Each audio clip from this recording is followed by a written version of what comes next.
Throughout the 7th generation of gaming consoles, Capcom seemed to be struggling with their identity. Their attempts to appeal to broader markets rarely worked. Long-standing series were taken in directions that alienated both fans and critics, and expanded budgets meant every failure hurt the company that much more. While they couldn't seem to nail down how to handle their own legacy, in 2008 they managed to find success down a different path.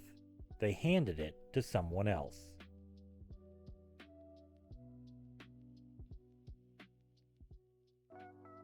The early 2000s saw Capcom as a company on fire. Older series evolved in surprisingly impactful ways, new franchises were firmly established as blockbusters, and there were several bold attempts to explore unique gameplay and push boundaries. Not everything worked, but there were far more hits than misses. This wasn't out of the ordinary for the Japanese developer and publisher, more just an extension of their continued accomplishment. Their first video games released in arcades in the mid-80s, and the Capcom brand quickly became a trusted name in the industry. They would put out several key franchises during this period, from Vertical Shooter 1942 to Overhead Running Gunner Commando, and even the eventual fighting game juggernaut Street Fighter. Their home releases were just as popular. Mega Man established characters that would remain relevant for decades, and titles like Bionic Commando offered unconventional but memorable mechanics. They'd continue producing iconic games for the next 2 decades across dozens of different consoles. When the Xbox 360, PlayStation 3, and Nintendo Wii launched in the mid-aughts, it was their generation to lose, and they almost did. Higher-ups at Capcom came into the 7th generation with a different goal: to conquer the West. Viewing the Japanese development scene as stagnant, the decision was made to cater more to the North American and European markets to try and find a wider consumer base. Western developers were contracted for several titles, and new series were established to appeal specifically to those audiences, often to mixed results. Early entries in the Dead Rising series sold well across all territories, but the internally developed newcomer Lost Planet saw little interest from the Japanese fan base. A revival of Bionic Commando from 2009 reviewed and sold poorly in general, and 2010's Dark Void barely made it onto European and North American sales charts while not even releasing in Japan.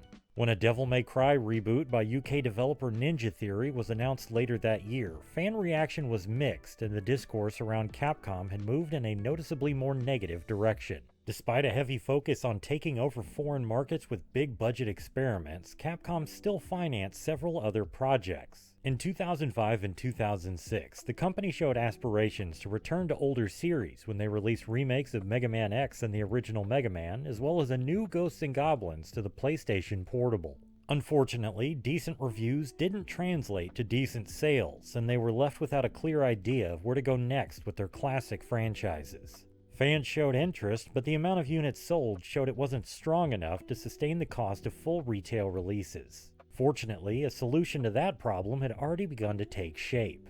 In addition to more powerful hardware, the 7th generation also ushered in the proliferation of digital marketplaces. Capcom's engagement was slow at first, with bare-bones re-releases of classic titles, but the benefits of this sales model soon became apparent. Without having to factor in production and shipment of a physical product, fewer hurdles existed to get a game released. With lower prices also being charged, players were more accepting of smaller and shorter experiences, and developers didn't have to worry as much about competing with the fidelity of a big-budget title.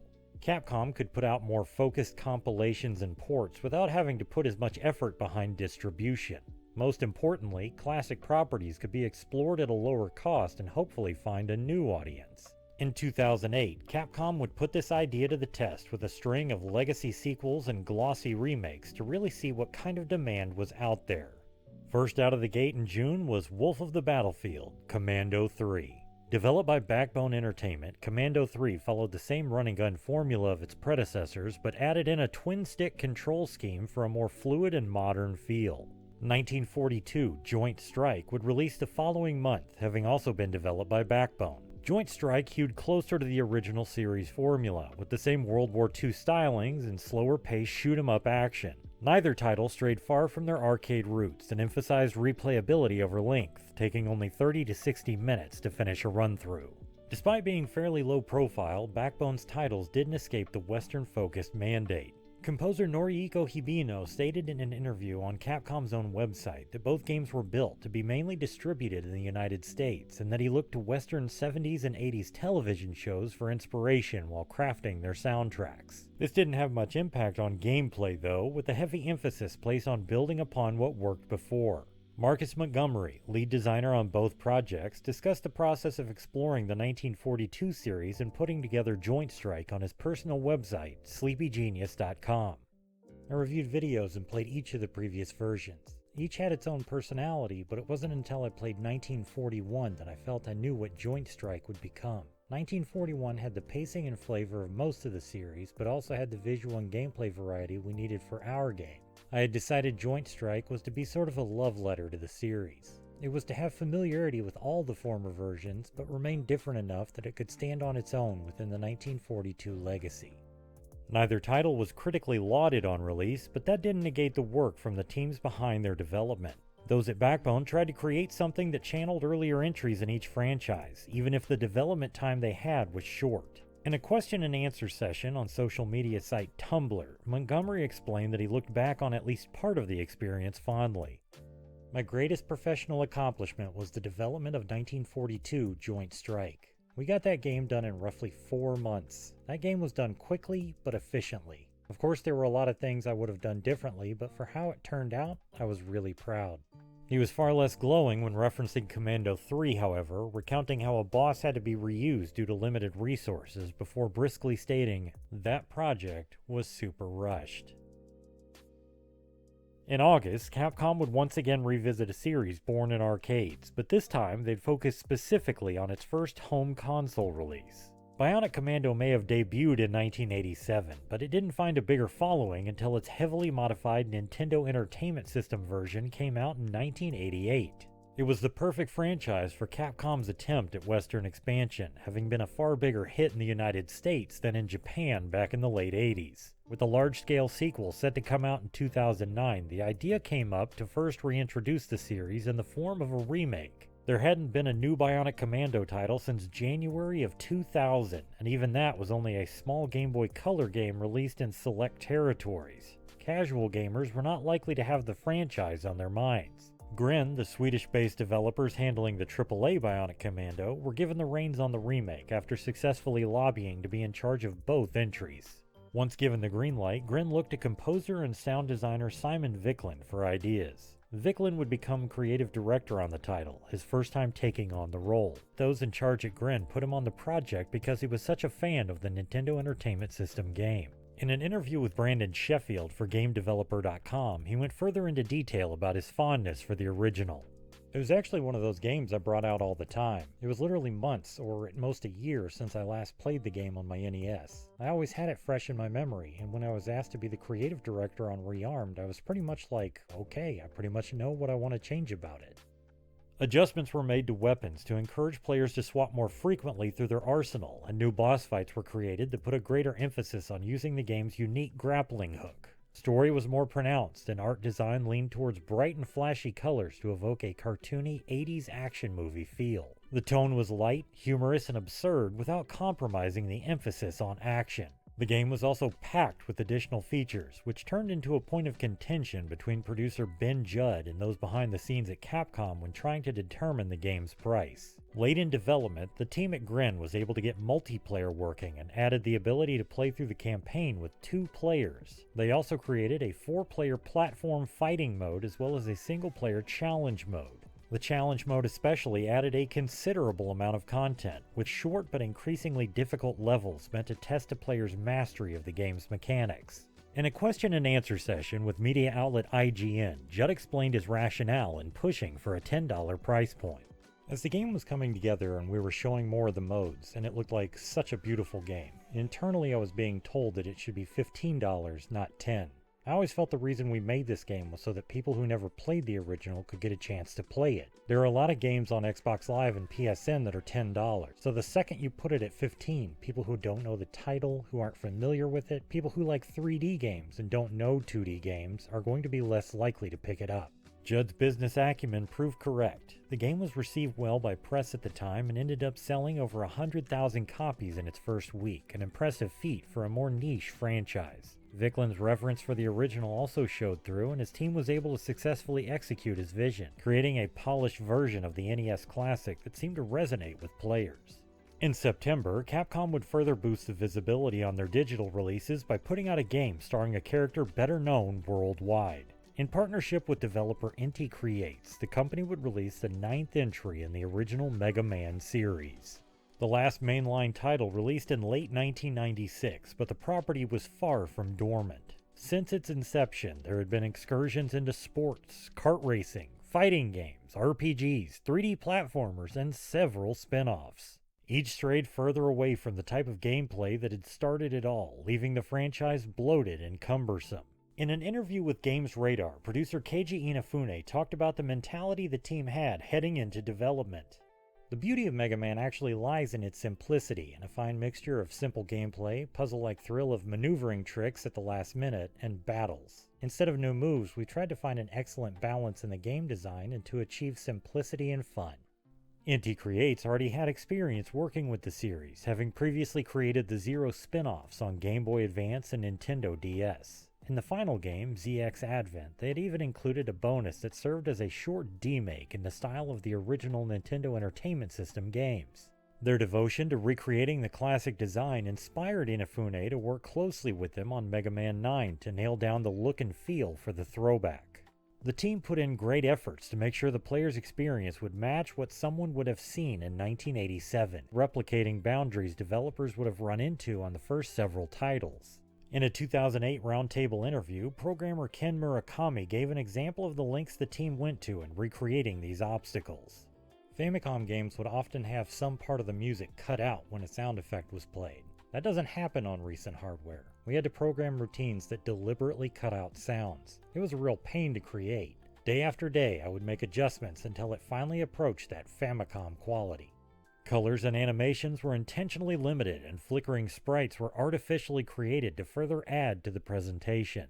As counterintuitive as the work seemed, it ultimately paid off. Fans embraced the retro revival, and it sold well enough to receive a similarly themed sequel roughly a year and a half later. Both found their way onto compilations of the original titles, solidifying their place alongside the classic entries. A completely different approach would be taken with Capcom's last revival of 2008, but not to the title's detriment. When Street Fighter II initially released in March of 1991, it helped create the fighting game template that would be copied and built upon for years to come. While modern fighting games get a steady stream of patches and add-ons with fresh content and adjustments, the legendary sequel didn't come out in an era of widespread internet connections and routine game updates. Newly balanced and expanded versions were released, but as entirely separate products with increasingly wordier titles. The games then remained static. Anything broken would stay that way. The absurdly named Super Street Fighter II Turbo HD Remix would release in November, and rather than trying to turn back the clock, it was an attempt to bring the game forward. Developed once again by Backbone Entertainment, HD Remix featured newly redrawn sprites by Udon Entertainment and balance changes spearheaded by lead designer David Sirlin. Udon Entertainment, best known for producing several comic and manga projects, had a long-standing history with Capcom. One of their first comics released was based on Street Fighter, and they have produced several more centered on their many franchises almost every single year since 2003. David Sirlin had a deep connection to the series as well through its competitive scene. According to his personal website, Sirlin.net, David had been participating in Street Fighter II tournaments for over a decade at that point. Sirlin was so dedicated to the project that he started work on it well before it was even greenlit. In an interview with Wesley Yin Poole for Videogamer.com, he explained the process of gathering the data he needed to try and rebalance the game. I felt like I had to already know what I was doing before it even started. So a year before that project, and the top Street Fighter players don't even really know this, but I was interviewing them for these balance changes all the time. I think many of them still never put it together. I would be at tournaments all around the country. We'd be watching a match and I would point out, hey, Ken just won because of this. What do you think about that? Don't you think it's a little too good? He lost because of that. Wouldn't it be so much better if he had this other thing that would help? I would get their feedback, so for Ken I was saying this not just to whoever was standing next to me, but to the top Ken players that I knew in the whole country, and so on and so on. Once production on the title properly began, Serlin had to fight for resources to make the game come together as he envisioned it. Facing pushback surrounding budget concerns from both Capcom and Backbone, he took on many roles he was unfamiliar with to keep the project moving. At points, he even had to teach himself how to do some rudimentary programming and code dissection to get the process of implementing changes going. Once others joined the project and the game started to come together, he hoped that the updated mechanics would excite older players while making the experience more accessible for newer ones. In an interview with David Houghton for Games Radar, Serlin summed up the enduring quality of the original Street Fighter II that he was trying to introduce to the modern audience. No player is allowed any advantage other than the skill he brings to the table. Street Fighter specifically does not test team skills, your ability to grind experience points, 3D spatial intelligence, or your ability to navigate a map. It's all about you fighting directly with your opponent. Not every change was popular with the fighting game community, but HD Remix would still go on to break sales records upon its release. Whether driven by nostalgia, hype, interest in the new look, or curiosity around the updates, fans showed up to the tune of 250,000 copies sold within the first month. The series already had several newer entries, but HD Remix showed there will always be an appetite to experience that same excitement players had worldwide of walking into an arcade in 1991, slapping down a quarter at a crowded machine, and calling next. During promotion of Mega Man 9, Keiji Inafune had the following to say: HD technology does not make a game interesting. The quality of gameplay makes games interesting. A string of mostly well-received lower-budget projects in 2008 proved this was true, but unfortunately, so did the series of costly failures Capcom would face over the coming years. They wasted millions trying to chase an audience they didn't understand with products derided for being hollow and misguided.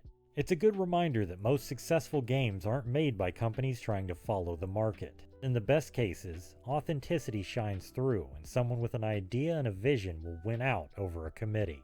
Passion doesn't always lead to success. Every failure can still start with someone that genuinely cares. Not every title in this small handful of games topped sales charts or gathered awards, but they didn't have to. Their creators found a way to add to each series' legacy in a way they could be proud of.